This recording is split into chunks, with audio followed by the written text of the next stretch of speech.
हरियाणा चुनाव में धांधलियों के हिमालय, इसके बारे में आप क्या कहना चाहेंगे? आपने बहुत ही अच्छा प्रासंगिक सवाल किया था। आइए हम इसके बारे में आपको बहुत स्पष्ट बात, जनता को स्पष्ट बात बता दें। हमारी दृष्टि में हरियाणा में भाजपा नहीं जीती, कांग्रेस जीती है और वहाँ पर 25 सीटों का खेला किया गया है।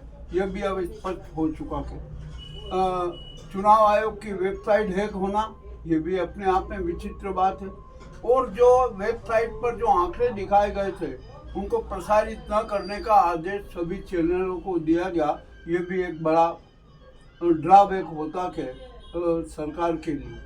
तीसरी बात, जहाँ जहाँ पर ईवीएम में गड़बड़ी पाई गई, 99% जो ईवीएम जो चार्ज मिली वो चार्ज कैसे मिली, ये भी एक बड़ा अहम सवाल है।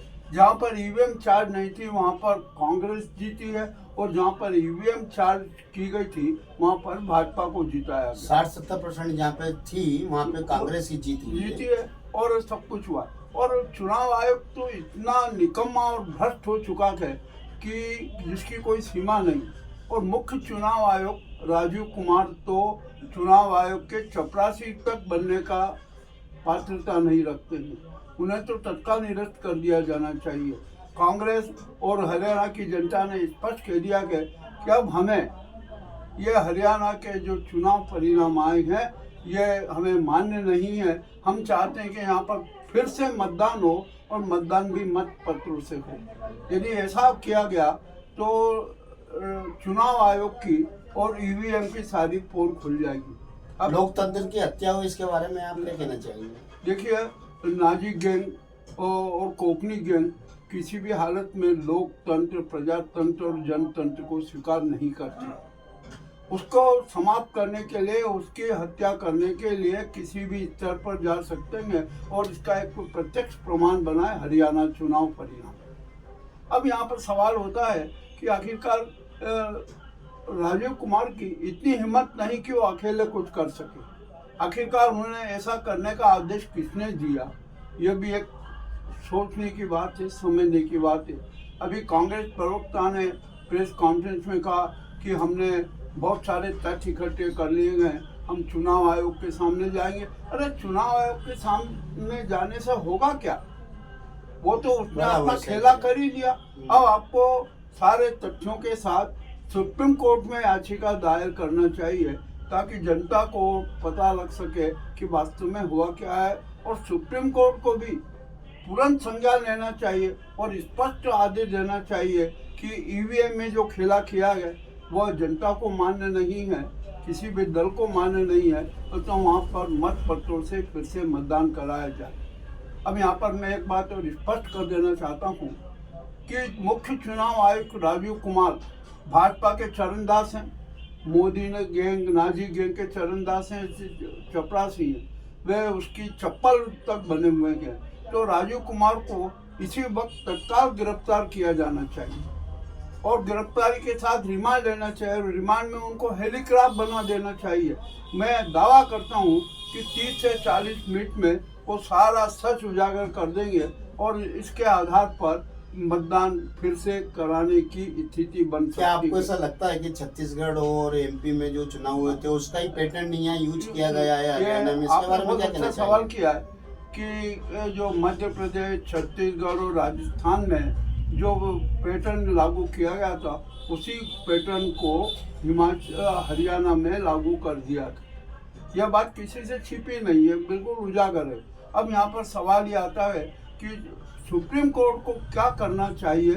सुप्रीम कोर्ट को धर्षात बनने की बजाय संज्ञान लेना चाहिए कि ईवीएम में कैसे गड़बड़ी हुई, चुनाव आयोग ने गड़बड़ी क्यों की और गड़बड़ी की है तो इसका खुलासा करे और हरियाणा में फिर से मत पत्रों से मतदान करे। पीएम ने 4 दिन पहले ही बोरिए बिस्तर बांध लिए थे, जनता को बीजेपी के कैंडिडेट को अंदर घुसने नहीं दिया था, फिर भी ये चुनाव का रिजल्ट ऐसे आया था, इसके बारे में क्या कहना चाहिए? नहीं, वो बात दूसरी है।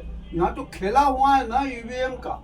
सवाल ये है ईवीएम में चाहे जितनी सरकार बना सकते हैं, चाहे जैसे कर सकते हैं। यहाँ पर जो ग्राउंड स्थिति है उसका कोई महत्व नहीं दिया गया। यहाँ तो सिर्फ ईवीएम ने जो कर दिया और जो इन्होंने षड्यंत्र रचा लोकतंत्र की हत्या का, जनतंत्र की हत्या का, लोकमत की हत्या का, उसे मूर्त रूप दिया गया। वरिष्ठ पत्रकारों का भी कहना यह है कि अब तो हमको पत्रकारिता करना ही नहीं चाहिए क्योंकि प्रजातंत्र और लोकतंत्र की हत्या हुई है।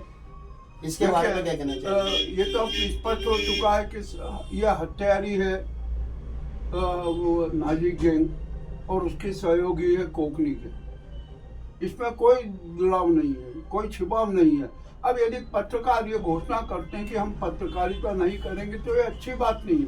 आपको तो पत्रकारिता करना और खुले रूप में करना, चाहे आपको जेल जाना पड़े, चाहे जितनी यातना सहन करना पड़े, इतना आक्रामक रखना पड़ेगा। और यदि यह आक्रामक नहीं अपनाए, आप डरते हो तो फिर पत्रकारिता छोड़ डरते देना। नहीं, ग्राउंड रिपोर्ट इतनी मेहनत करी उन लोगों ने और आज प्रजातंत्र लोकतंत्र की हत्या हुई तो इस बारे में वो कह रहे हैं। नहीं, वो कह रहा है ये कायरता है, मेरी निगाह में ये कायरता है।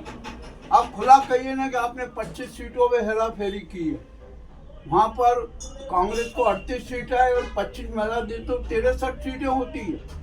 वहाँ पर तो कांग्रेस जीत रही है, ना कि भाजपा। और इस बेशर्म नाजी सरकार को शर्म भी नहीं आ रही है कि मैनिपुलेशन की हुई जीत को अपनी जीत का जश्न मना रहे हैं। मोदी जी बड़े भाषण दे रहे हैं। अरे ये सब एक बहुत बड़ा नाटक है। ये प्रजातंत्र की हत्या करने का नाटक है, देश के संविधान की हत्या करने का नाटक है और जो जनमत है उसकी खुलेआम हत्या करने का नाटक है। और यही का यही क्रम महाराष्ट्र और झारखंड में भी लागू किया जाएगा। अब इसमें हमने सबको सतर्क रहना है। सुप्रीम कोर्ट को स्पष्ट निर्देश देना चाहिए कि अब कई देश में कहीं भी ईवीएम से मतदान नहीं होगा।